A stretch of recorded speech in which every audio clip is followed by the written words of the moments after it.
खबरों की शुरुआत इस वक्त की बड़ी खबर के साथ। अहानत रसूल सल्लल्लाहु अलैहि वसल्लम के मामले से जुड़ी हुई है ये खबर।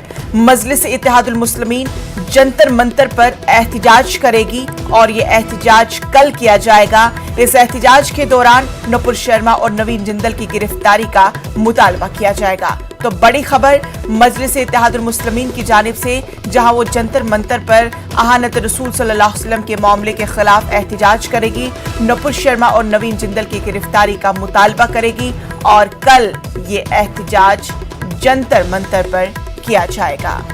तो बड़ी खबर मजलिस इत्तेहादुल मुस्लिमीन के ताल्लुक से, जहां पर अहानत रसूल सल्लल्लाहु अलैहि वसल्लम के मामले के खिलाफ आज कल एहतिजाज किया जाएगा। नुपुर शर्मा और नवीन जिंदल की गिरफ्तारी का मुतालबा किया जाएगा।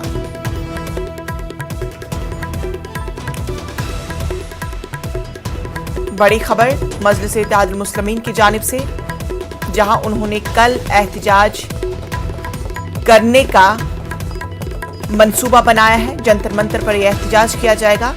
इस एहतिजाज के दौरान नुपुर शर्मा और नवीन जिंदल की गिरफ्तारी का मुतालबा किया जाएगा। तो बड़ी खबर अहानत रसूल सल्लल्लाहु अलैहि वसल्लम के मामले के ताल्लुक से।